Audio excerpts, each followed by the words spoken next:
It's closed.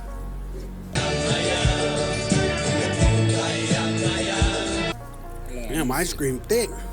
That's what's telling me. Nasty. Dog, I freaking tried to suck You what? this through the straw. Dude, when their ice cream is on point, it's on point, dog. Hey, the straw almost Their caved shakes, in. man, it's just so... That boy is good. You know what I hate? I don't know. Because it happened to me at Walmart the other day. It's you. Dude, I saw somebody looking at me. It looked like they were looking right at me, dead in my pupils, dead in the pupae, you know. And I'm like, and then they did like this. I'm like, hey, what's up? And then they just kind of like looked and went like that. And when I turned back, there was like somebody else. And then they kind of like met up. I'm like, I just felt my whole face get hot. You gotta be smarter than that, nephew. I'm like, so that means he saw me, see him. And seeing him you. look at me, look at him, and you still waved? How unfair of you to do that to me. Look how dumb this looks. You waving by yourself?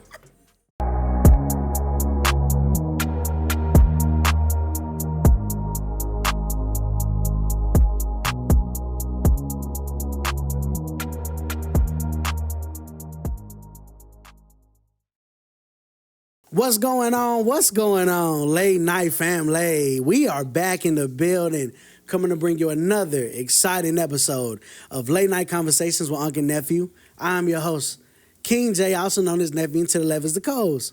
JR, big on. Man, what it is, Big Unk? Hot. Hot as hell, ain't it?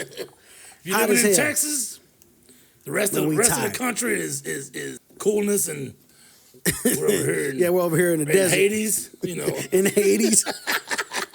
Yeah. Satan blew his breath on Texas right now. It's been so hot, man. But no, what's going on, nephew? Man, what's going on? No, man, nothing much. I've been having a lot of stuff going on. A lot of fat health issues. You too? Just fat as hell. You too? Yeah, but diet starts Monday for sure. Well, Why the fuck you lying? Why you always lying? Oh my God. Stop fucking lying. I kind of had a healthy dinner last night. Oh yeah? Yeah, eggs and bacon, you know. No, that don't sound healthy Healthy, at all. dog. No, that's not healthy. Yeah, that's protein. Eggs is, but the bacon ain't. Well, turkey bacon. Let's put it. Oh, turkey bacon. okay. Turkey bacon. It's just so hard, dog, because Hell yeah. you know, a cheeseburger, fries, and a drink, you're paying $8.79. Salad and a water be $15.85. Yeah, Yeah, it doesn't fill you as much as a burger would. and then they don't want you to put healthier. no dressing on it.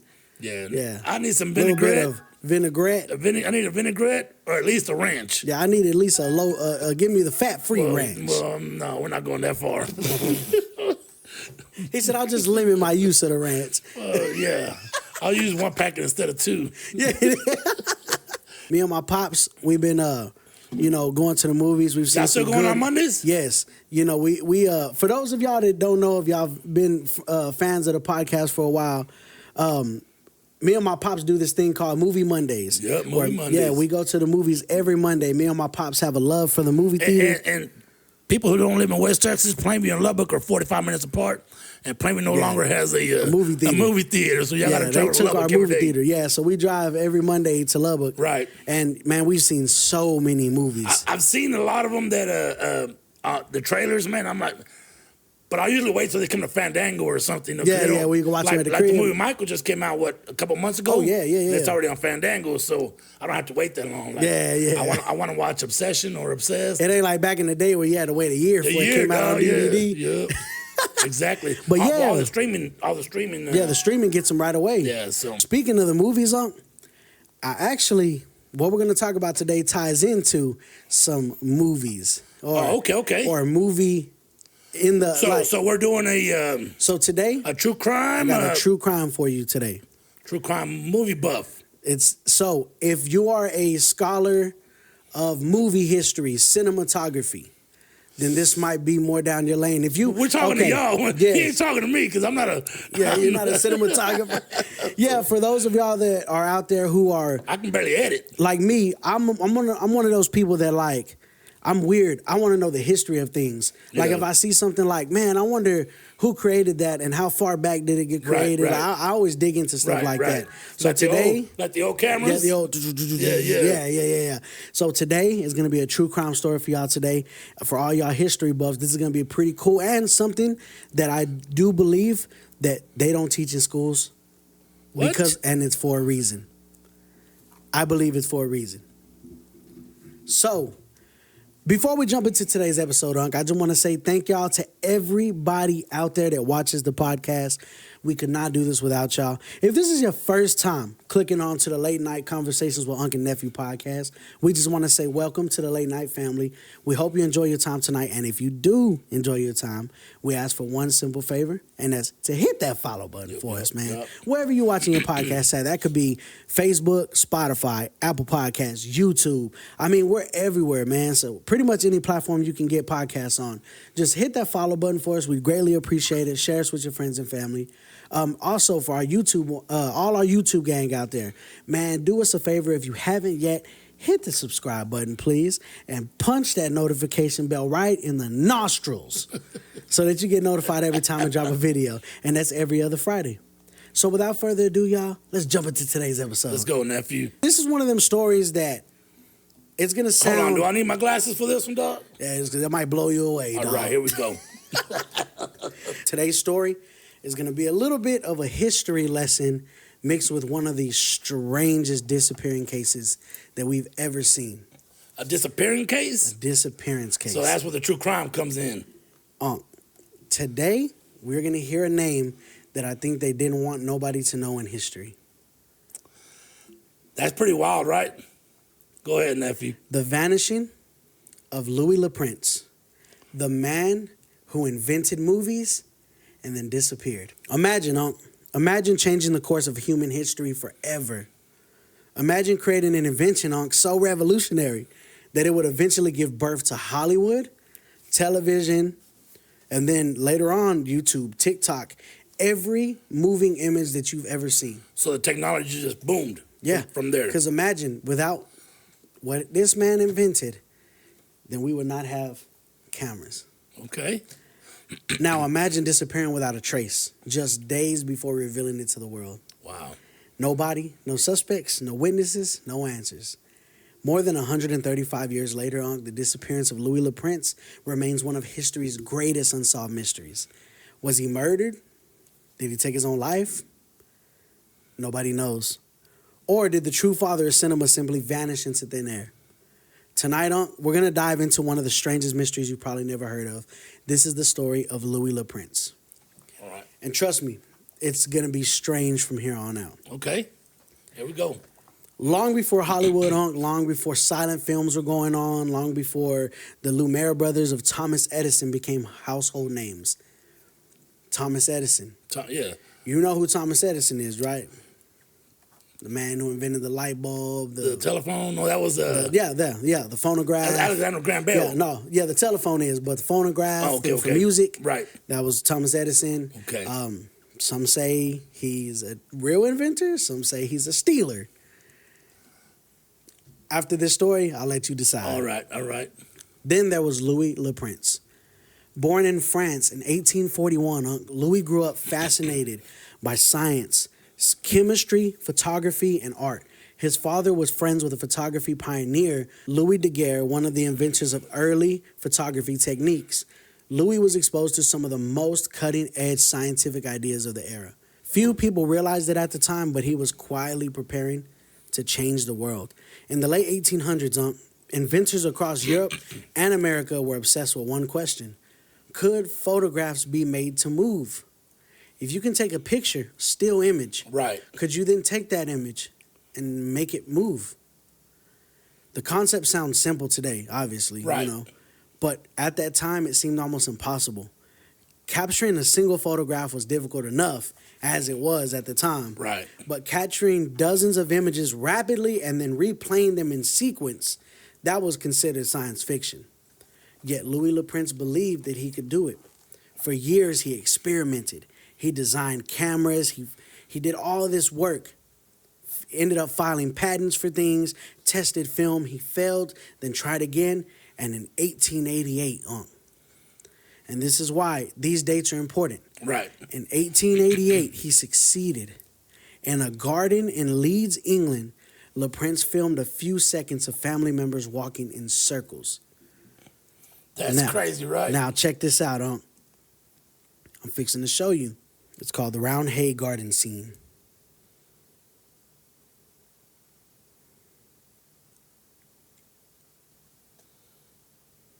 That's it. That was it? That couple seconds, because that's all you could do. But look, this is it on a loop. Those are his family members walking in a circle, just walking around the yard. And you can tell that's the 1800s by the way they're dressed and everything. He succeeded, and the clip lasted only a couple of seconds, but those few seconds changed history, Right. Today, it is known as Round Hay Garden Scene and is widely regarded as one of the earliest surviving motion pictures ever created. The age of cinema had begun. The problem? Almost nobody knew it. Right. At the same time Louis was perfecting his camera, another inventor was becoming one of the famous men on earth, Thomas Edison. Right. See, Edison had already had a reputation as a genius.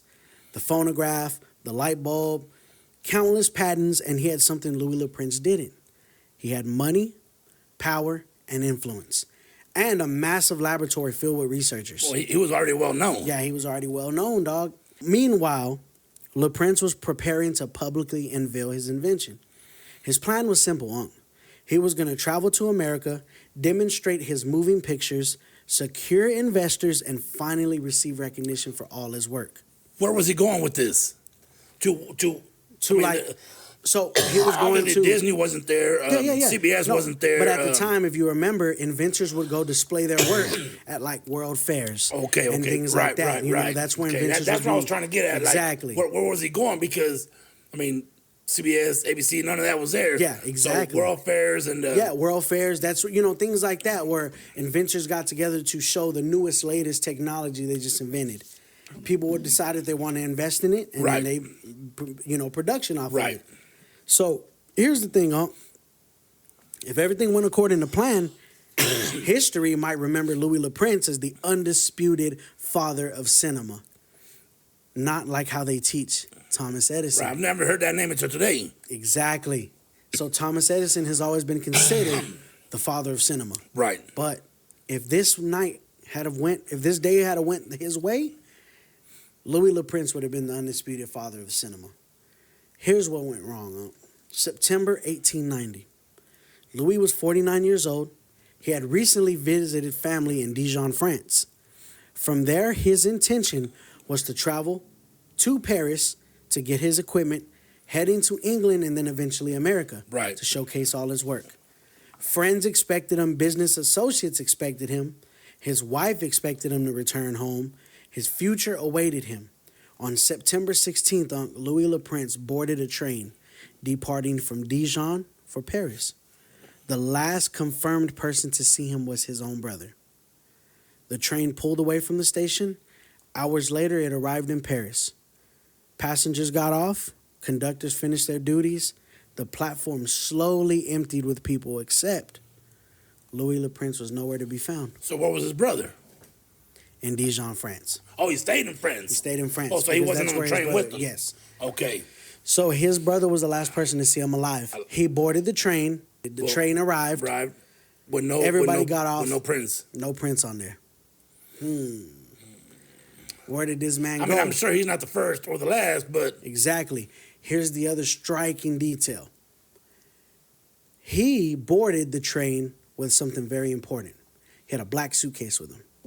That suitcase inside held all the new patents that he had. He had his patents and his inventions. His things for his inventions. How to use it and how to... Exactly. And he was going to take it home, gather his stuff to take him with him. Wow. And him and his suitcase went missing. So that's gone too. That was gone too. Not a trace. Here's the crazy thing. His luggage being gone, his belongings gone, Louis himself had vanished completely. No one reported seeing him leave the train. No one reported an attack. There was nobody discovered on the train. No evidence suggested where he went. It was as if he had simply ceased to exist somewhere in between Dijon and Paris. The mystery began immediately, Unk, and since then it has never ended. Quick question, nephew. So, you know how life plays crazy tricks on people? Right. Was there a portal that took him? Because it wasn't him. For him, it was made for him to be famous. You know how, and something happened and he just gone, and accidentally, or like in our story with the time traveler, the man from was that town? Was that the man country? from Torrid? Torrid, yeah. Did he accidentally cross into Something another that wasn't, dimension on accident? Was Prince supposed to be at a later date, and he was just born too soon? I didn't think about. I ain't even. I'm you not, know what's I crazy? know we don't want to go there because I know the story's still ongoing. But you know what's crazy, dog? I didn't even jump to that. Like, well, you know, I'm listening, well, yeah, so my yeah. mind's going. Yeah, exactly. I'm like, when I'm doing research and stuff, you know, I've heard the story, but I never jumped to like maybe he accidentally fell into a timeline, or even like the movie just came out. What if he accidentally stumbled into a piece of the train and fell into the back rooms? Bam, you know, and can never get out. Dog, I ain't think about that, dog. If you believe in multidimensional well, that's theories, what I'm saying. I mean, if you believe in that, I mean, everything has. There's a reason for everything, dog. That's crazy. There's an answer for everything. We're just never going to know the answers to everything. I didn't think about that. Okay, so that's crazy. Authorities launched searches. French police investigated. Scotland Yard became involved. Family members desperately searched for clues. Nothing. No witnesses, no luggage, no body, no ransom demands came in, no letters. I mean, absolutely no explanation. Weeks turned into months, months turned into years. The trail went cold immediately. Right. There was no. He was never to be heard of again. But as investigators struggled to find answers, another shocking development unfolded. Not long after Louis disappeared, and this is where I'm telling you, it gets crazy. Not long after Louis disappeared, Thomas Edison publicly advanced his own motion picture technology.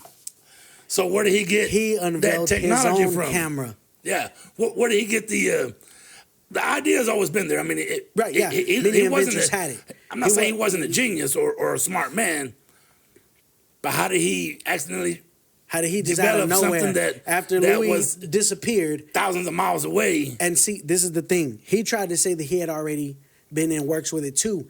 But see, Louis, the difference is he was the first person, and there's document evidence to prove it. And you want to know how? Because when he filmed that video of his family members walking one of the family members died, and they have the death certificate to prove the day that she died, and they have the date the video was shot to show way before Thomas Edison even filed a patent to even start working on his own camera, Louis was already shooting movies. So he wasn't even. It's documented. So it's not like he. Oh well. What's I'm saying? He's just hearsay. So this wormhole documentation. This wormhole brought him the suitcase, but not the prince. Or was somebody sent to take something from him? How would he know? He knew because of the movie that came out. That became world news, I'm sure. And he knew that this man was coming to unveil his new invention. He knew about Louis Le Prince. And it's crazy, Was it a coincidence? Or something much darker? This is the theory that has fueled this theory has fueled documentaries, books, internet forums, endless speculation for over a century, Right. The motive seems obvious. Louis Le Prince was preparing to unveil a working motion picture system before Edison. If successful, Le Prince could potentially become the recognized inventor of cinema. That meant enormous prestige, enormous wealth, and control over an entirely new industry. And then he vanished. So, how convenient. Right. And Edison eventually became one of the names most associated with early motion picture. To conspiracy theorists, the timing feels suspicious. Right. Well, even today, discussions online frequently return to the possibility of industrial sabotage or a murder for hire. But here's the problem. There is absolutely no hard evidence connecting Edison to the disappearance. Right. None. But no witness, no document accepted as authentic, no confession, no physical evidence, just suspicion. I mean, a lot of suspicion. of course. And mysteries like this, suspicion's never enough. See, another theory suggests, here's the suicide theory. This is another theory on his vanishing. Another theory suggests Louis took his own life. And some reports indicated that right before he was going to unveil his new invention, he was facing significant financial difficulties. I mean, most inventors in that time often struggled financially during their inventing period. Right. I mean, they're putting all this money into their invention, hoping that it makes something So out he of wasn't itself. a Rockefeller, apparently. Yeah, no, he didn't have no money, huh? And, maybe the pressure became too much. Maybe he saw no way out, and maybe he jumped from the train or disappeared intentionally.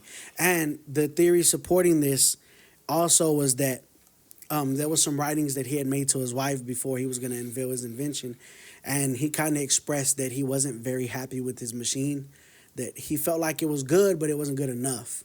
He felt like he wished he could make it better, and he just wasn't figuring out why he couldn't make it better. And so there was some frustration over his invention.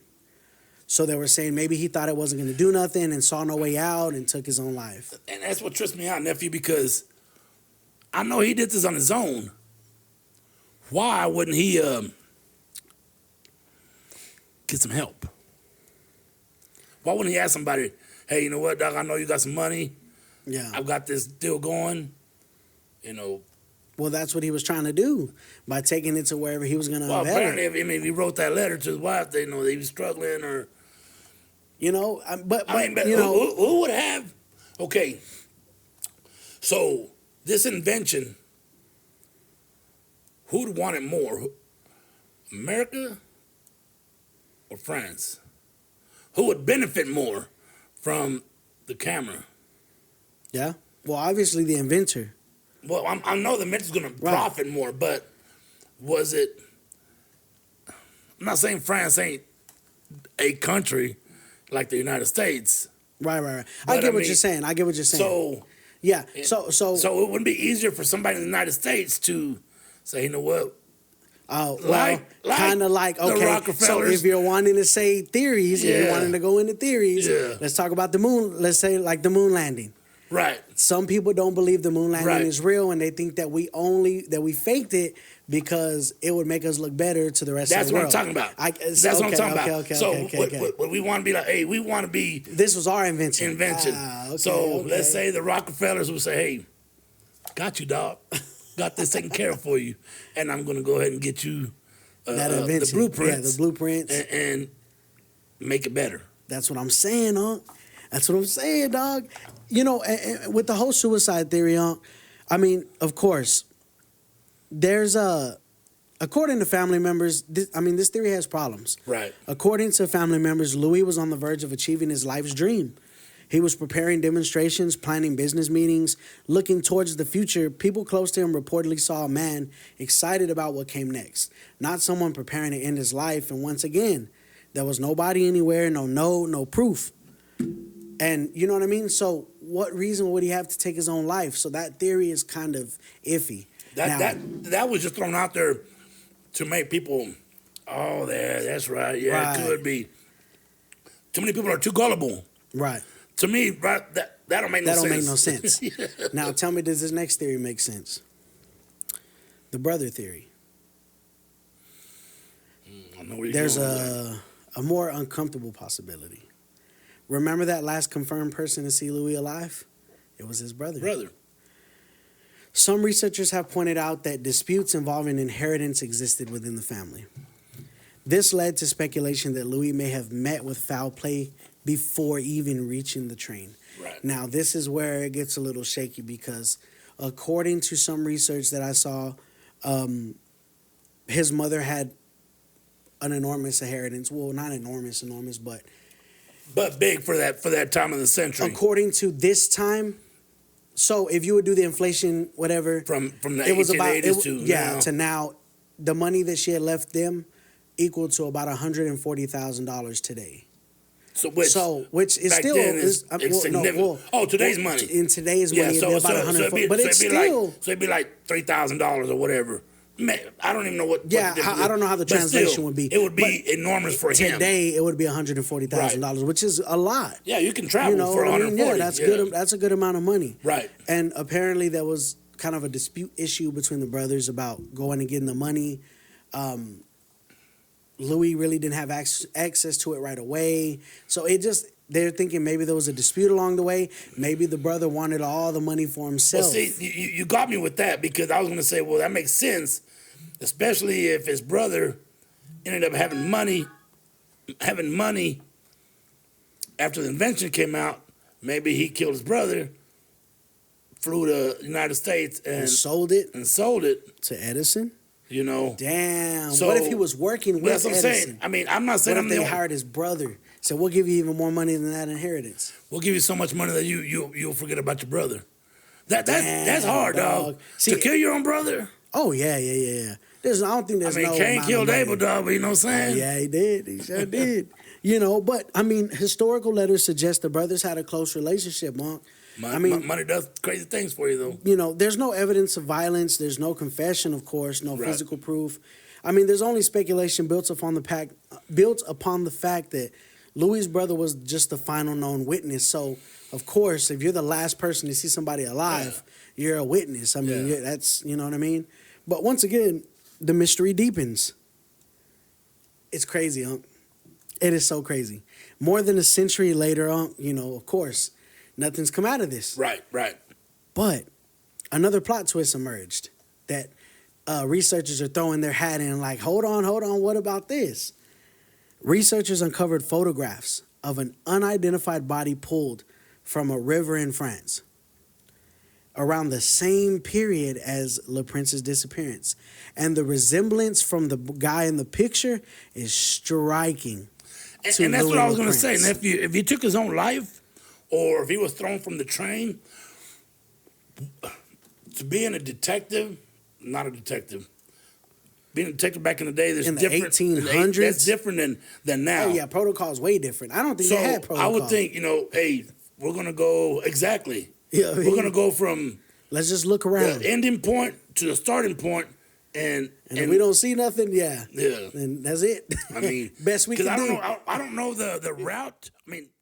What's up, everybody? It is your boy, King J and Unk in the building. Sorry for the quick interruption. We just wanted to give a quick shout out to today's sponsor for today's episode. Unk, has there been any time you getting tired of drinking these energy drinks? I do, man. And what does it do for you? Make me crash every time. Right. Gives you a little bit of energy and then you crash. Well, thanks to today's sponsor, Unk, that's no longer a problem for me and Unk. Shout out to Dubby Energy, y'all. Man, Dubby Energy is a brand new energy company. Man, it is great, man. It is blowing up on the market right now, y'all. This is completely zero sugar, 0 calorie, no crash. I mean, you're going to get no jitters. I mean, you take this, man, it's powered by coffee fruit extract, man. It's going to give you that boost that you need to get you through the day, but it's also not going to give you that sluggish feeling in the afternoon. It's going to carry you through the day. Man, me and Unk love it. It also gives you... mental alertness. It also works, and that's something that Unk has been asking about. Exactly. It's going to improve your cognitive abilities, keeps your mind sharp while you at work. So if that sounds like something that you're interested in, man, y'all go to Dubby's page. That's Dubby, D-U-B-B-Y, and use our code LATENIGHT24 and get 10% off your first order. So yeah, guys, y'all go get some because it is selling like crazy. Amazing product. So, yep, shout out Dubby Energy. Thank you for sponsoring the podcast. And, man, let's get back to the episode. From Dijon to Paris, yeah. What was it? River infested? Was it a forest? Was it mountains? What was it? We don't know. I don't know. Yeah, I don't know what the route. And it could have changed from 100 years. Century, you know what I mean? His body, if he did, his body's gone, Yeah, but they found pictures from that time period, I guess, of a body that they uncovered. So who took those pictures? So see, nobody knows. Nobody knows. That's the thing. See, that's what makes it hard to believe. And yeah, you can take a picture. Hold it, you know, you know what I'm saying? But yeah, somebody knows something, dog. That's what I'm saying. If that fishy. picture is such a good resemblance to what the man supposedly boarded the train,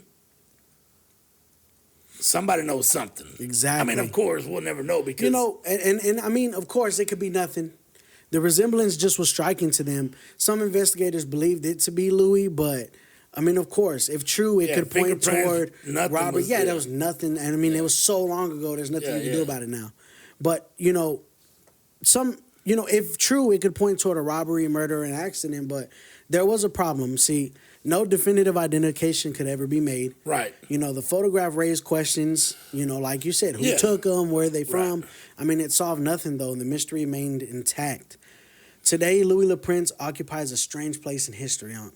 Many historians credit him with creating some of the earliest successful motion picture years before the technology became famous, yet his name is largely forgotten or unknown. His disappearance prevented him from fully claiming his place in history. Of course.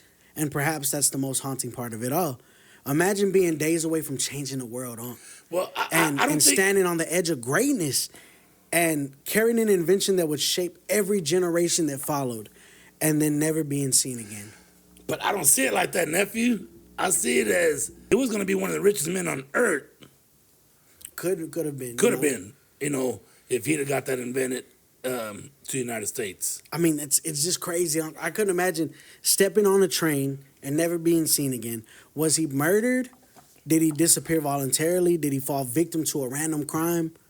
Or is there a truth hidden somewhere in the last records of the 19th century? More than a century later, nobody knows Unk, and that's why the disappearance of Louis Le Prince remains one of the greatest unsolved mysteries in modern history. Because somewhere between Dijon and Paris, the father of cinema vanished. And history has been searching for him ever since. And I'll tell you what, Unk, for years, Louis Le Prince's family refused to let his name disappear. The story doesn't end here, Unk. Okay. It only gets crazier. What? So his family was not going to let his name disappear. Leading the fight was his eldest son, Adolf. He had watched his father walk out the door in 1890 and never come home. Now, he had made it his life's mission to prove that history had forgotten the real inventor of motion pictures. Across the courtroom in 1898. 8 years later. Adolf took the witness stand in one of the biggest patent battles in American history. He believed that if the truth could finally be heard, his father's name would be restored. Adolf Le Prince actively participated in an 1898 patent lawsuit with Thomas Edison. He was suing American Mutoscope Company, and he was saying that they took his patent and his invention and were using it as their own. But the American Mutoscope Company brought in Adolf, the son of Louis, to prove that Louis Le Prince did this before Edison. Right. So Edison can't claim that he's the original inventor because Louis Le Prince was. Right. And so his son explained it all in court. He explained the documents. He showed his grandmother's birth certificate and showed the time of the film and everything on. But the case still didn't go the way the Le Prince family had hoped. The courts initially sided with Edison, dealing a crushing blow to the family's efforts. That's crazy. Then, 3 years later, another tragedy struck Unk. In the summer of 1901, Adolf traveled to the family's retreat on Fire Island, New York. On August 20th, he took his hunting shotgun. He walked into the sand dunes. A short time later, he was found dead from a gunshot wound to the head. The official ruling was a suicide. For many, that should have been the end of the story, but for the Le Prince family, it was only the beginning of another mystery. That's crazy. His mother never truly accepted that both her husband and her son had simply died under tragic circumstances. She believed someone had silenced them both. No witness, no suspect, no forensic evidence, only questions. Questions that have lingered for more than a century. And that's what makes this Le Prince story so haunting, huh? The man who may have invented cinema vanished without a trace. The son who fought to restore his father's legacy, he died before seeing that legacy recognized. And the truth behind both tragedies may have been buried with them because nobody knows. Perhaps the cruelest irony of all is that the man who helped give the world moving pictures became one of history's greatest disappearing acts. That's insane, dog, isn't it? That's wild, dog. Was he a time traveler and it was his time to go back before, You know, back in the day when hieroglyphics were being made, was there a movie man out there? Like And maybe then- he came, served the purpose, and then left. and or- left? Yeah, like he came to give them this. I know there's a lot of smart men out there, Yeah. but if you see all these pictures of stuff, you know, thousands of years ago, there were smarter people out there too. Oh yeah. Civilization was smarter than I think we give credit. That we give credit. Exactly. You know, I think the movies itself don't give enough credit by depicting them as like cavemen. You know, the Egyptians were slaves. You know, they weren't, you know, smart. You know, Yeah, they were just laborers. everybody in the world was laborers except the United States. You know, apparently that's what it looks like. You know. Yeah, You we see were the just British- founding countries. You and see stuff. the British, yeah. We found a we found a populated country that already had people on it. Yeah. You know, so I don't know, nephew. I mean, You know, to me, I honestly, in my heart, believe. I honestly think. I think somebody got him, dog. well, I mean, obviously it was Edison. See, and that's what I'm saying. It has to be Edison Because imagine affiliated with somebody who has such great financial ties Exactly. that can never be found or prosecuted. I mean, exactly. And think about this, huh? Edison, if you really want to dive into him, there's been story after story that he had people working for him, you know, apprentices and stuff who came up with great inventions that he stole from them. Yeah, and never gave them credit for. That he used. Oh, I can get you patents for this and this and this, and then took all the credit for it. Right. When you're that rich, you can do pretty much anything you want. Yeah. I'm not Especially saying back Edison then. was that rich back then, but Yeah, he may you know, not have been, but he had ties to rich people. Yeah. And not only that, imagine being this powerful, successful inventor who's supposed to be top dog everywhere, and then you got somebody from France who just That's what I'm just saying. did something that you know, couldn't do. We're looking at United States being top dog in the And world. then somebody from France invents something low- that a you lower- that you weren't even thinking about inventing yet, or maybe you were, but didn't even begin to work on it yet. Right. And he has the blueprints for it. Right. Imagine what you would do, the links you would go to keep your name big Well, if you're I'm already going up to there. tell you one thing, nephew. That's just me. Why did he choose to come to America and not patent it in France? I don't know. Because there was more is money here. Well, yeah, probably. That's what I'm saying. That, you know, I'm not saying that France didn't have money back in the day. You know, they already had the Eiffel Tower, but America was I mean, America's has always been the big dog, you Right. know, the So, big deal it would profit. It would be more profitable. to come, into the United to here. States. And then, I mean, think about it. Back then, you know, like you said, there's no news, there's nothing. Cameras weren't invented yet. Yeah, Dubby. There wasn't cameras yet. There wasn't, you know what Yeah, I I mean? mean, So it's- how else would you get your invention out to the world? You would have to travel Yeah, you'd country have to to have country money, and, you know. and display your art. Yeah, because or you, your yeah, invention. you don't have money to do that, but you needed to get it out there. But see, there's no other means. Huh? Yeah. I mean, it's not like you could take a picture and send it to somebody. Exactly. Because I mean, the only way you can get your invention out was to travel and show it. Right. That was the only way. Get investors to buy it Yeah, and say, hey, look, I can make a bunch of these. I just need the money for it. right. So that's why he's traveling to other countries, I assume. But it's just a coincidence that's too. It's too good I of a think, coincidence. Nephew, I haven't heard. I've heard more stories on Edison. You know, like you said that he had stolen was a more stealer, inventions. We'll never know though, dog. We'll never know, dog. That's what I'm saying. Something like that we'll never know because who's gonna fess up now? Years after years after years. I mean, 100+ who's years. and who's gonna Stories go from generation to generation. I understand that, but I'm gonna tell you a story, nephew. But when I'm gone, you got to keep taking it to your grave, or just tell your family and just keep it going. I don't know, something like that, you know, and never say, you know, I've got secrets that I'm taking to my grave. Yeah. I ain't killed nobody, but you know, but it's just the way it is, man. Yeah, I mean it's true, and it was so long ago that there's not even nobody connected that could even have any idea. How many the prince left? Yeah, that's what I'm No, saying. where's the bloodline lead bloodline? Yeah, where did it stop? Yeah, exactly. Did it stop with the brother? The sons? The son died? Where's the other brothers or the other family? You know what happened to the rest of the family? And I mean, that's the thing. I mean, he had kids. Louis had kids. So I mean, he had sons and daughters. So I mean, it's just so long ago on that. I mean, I don't think there's no. It's just a great story but you never know. Look at Jack the Ripper. They never thought that would be solved. But that was DNA. Yeah, that's true. But I mean, hey, you never. You never know. You never know. Hey. The thing with this that makes it so haunting, Unk, is that at least like with Jack the Ripper, some of his belongings survived through the years. Right. With Louis Le Prince, he just vanished, dog. Yeah. Like into thin air. Right. There's nothing left of him. No body, no suitcase, nothing left behind. Most of the time, he could be like, well, he vanished. That's what my theory of some type of interdimensional. Yeah. He got sucked into another dimension or a wormhole that took him, or it was his time to go back. That's scary. If you really think about it, that's scary. We don't know if time travel is real or not real. Like, or time travel, dimensions. The multidimensional theory, that is scary to me, dog. The backroom theory.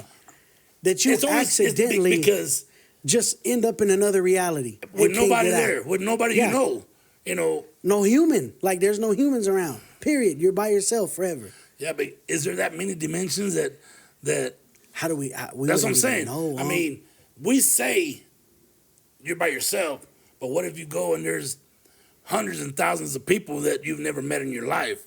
You know, just because I get sucked into a dimension and you do, we're not going to the same dimension. What if that's the case? And we never see each other again? That's crazy, dog. I don't know, man. I just know that there's got to be multi-dimensions, though. There has to be, dog. I mean, think about it. If you believe in God, I mean, heaven, hell, those are different dimensions. They are. You know, I mean, heaven has 10 layers. Oh, like Dante's Inferno? Yeah. So, I mean, think about it. I mean, if that's true, then there is different dimensions, dog. Yeah. Now that you think about it, damn. Who's going to meet God himself? I'm not. I'm not that good of a person. You know, you got people that like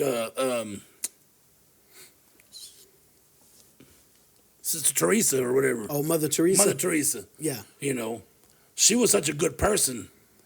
She probably did make it to the step where she meets God. You know. Yeah. You know. But even look at Enoch met God. Oh yeah, he just ascended. He ascended. He never died. Yeah, he didn't have God just took physical him. death. You know. Yeah. So is physical death? Does it hurt?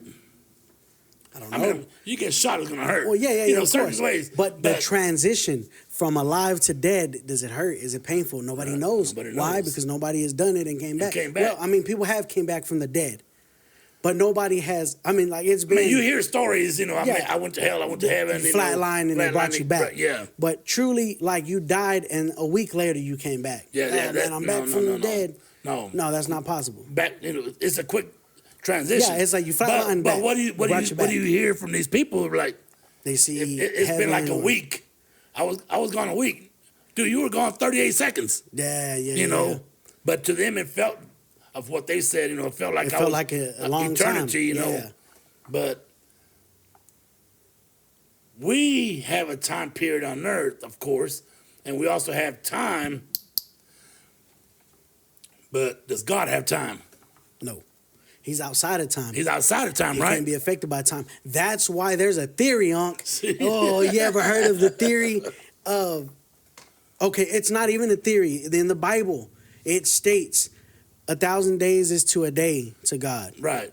Because now they're saying... But what is 1,000 days to God compared to us? To us, okay. But he's saying 1,000 days in our time is like a day to him. So they're using that theory to say, okay, the earth was made in a period over 7,000 years. Yeah, 7,000 years, not 7 days. 6 days, 7 days. Even though the Bible says 7 days. It could mean 1,000 days is a 1 day, day one. God, let there be light. That's day one. It took 1,000 years for it to coalesce. To everything to position to make the galaxy, and to then set everything let where there it needs be, to be. he put the animals, the whatever, the water, and let there be water. Let divide from here to here. Right. That took 1,000 years to. Right. I mean, Could we be wrong about how could we be wrong about the Book of Genesis? That's it, I mean, it's an interesting theory, dog. And I know the Bible is like, comes from these great men, that lived to be 800 years old, 700 years old. And the majority of them walked with about, Jesus, Was it talking about the dimension where people say, well, I live to be 700 years old, but the dimension wasn't actually you live to be 100 years old in our time. Oh, like time-wise. Time-wise, yeah. I think this goes back to time is a crazy... Time dilation is a crazy theory. Just think about it, even like with the movie Interstellar. Have you ever seen Interstellar? I think I have, dog. They go to that planet. They go to that one planet, and it's a little Easter egg in the movie Interstellar, but it's all water. The planet, it's all water. And in the background, while they're searching on the island, you hear click, click, click. Did you know that in Interstellar, you can hear a ticking sound every 1.25 seconds in Miller's planet scene? Now the interesting fact is, each tick represents a day passing on Earth. So when they get back to Earth, everybody's dead. Everybody that they knew was in their 80s now. Yeah, or old or gone. Isn't that crazy how time is? That's what I'm just telling you. People that die and say, I met God, or I met, I was taken to hell to see what it was like, whatever.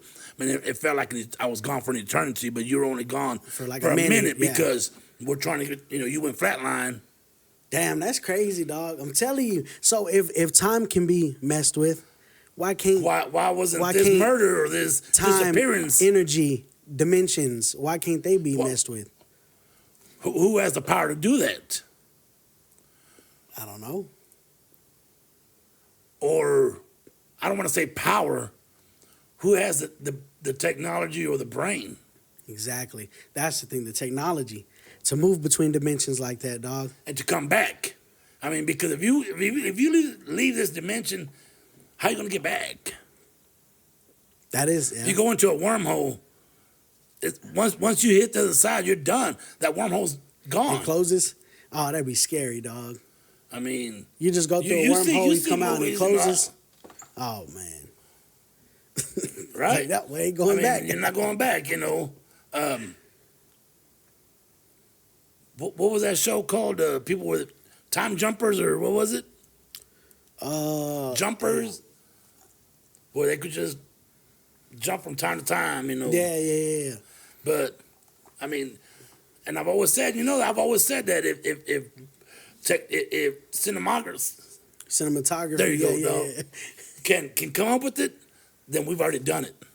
Yeah, if it's showed up in movies before, then there's a reason why. There's a reason why. Yeah, I know people use their brain to think, but sometimes maybe our reincarnated mind has already seen that in another lifetime, and we remembered and that's what I'm saying, That's what I'm saying. That's what, and this all ties back to the story, right. Which because we don't know what happened to this man. We'll never know what happened to this man. Nope. But imagine what we can imagine is what could have been if this would have went through. I mean, like wow, man. The true father of Edison, Hollywood. Yeah, I mean, would Hollywood be different now? Would it be? Could he have made it even better earlier? I mean, his invention was what they were saying was better than what Edison was trying to come up with. It was. I can't remember how they were saying it. I don't know if it was less camera lenses or what. It was. He was trying to perfect it and make it better. Right. So I mean, it's just maybe it's a minor detail to some, but I mean, this really.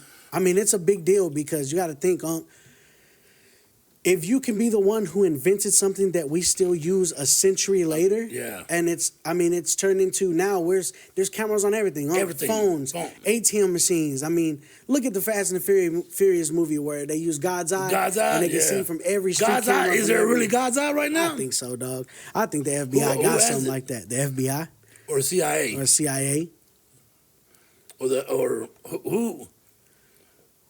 I believe KGB.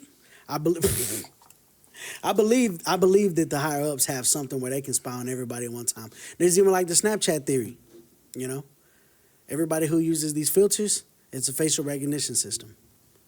Yeah. Once you put a filter, it scans your face, boom, you're in the database. Gotcha. So, and that'll be proven by somebody who commits a crime that can't be solved, but can be solved through a face, or, Facial recognition. Telling you, dog. Yeah. But man, this story was a good story, It's one of my favorite unsolved mysteries, bro. I think it's a good story. I never heard of it. I know Edison, of course, but yeah, we always hear Edison's name. It makes you think, who else knew something? Yeah. Somebody did. Who else has this happened to that we don't know of yet? Yeah, true. Somebody here created something even better. Something that could have healed the world, but money was like, oh no. Oh, we hear all the time, the cure for cancer. The cure for cancer, or the water engine, engine that runs on water. Yeah. What would that do to the gas, to the oil industry? Oh yeah, dog. With 200 billion cars on the planet, I don't know how many cars. Remember the guy I covered, the boy from TikTok, who's trying to make plastic diesel. Right. He's trying to make gas out of plastic. I ain't really heard nothing much from him, man. Yeah. They silence who they want to silence, dog. They do. When it comes to money. So, y'all be careful with them inventions y'all inventing. Get that patent before somebody else does. Hey, for real. But man, today was a good story, I think we had a good closing point. It was a great story, to be honest with you, man. Before we head out, is there anything you want to say to the people? Thank you very much, man. 2,000 downloads. Come on, man. That's awesome, man. We really do appreciate y'all. And man, y'all keep doing what y'all do. Y'all keep following. Y'all keep sharing us. Man, we really do appreciate it. Thank y'all for tuning in for another awesome episode of Late Night Conversation with Unk and Nephew. Man, until 2 weeks from now, y'all. Peace.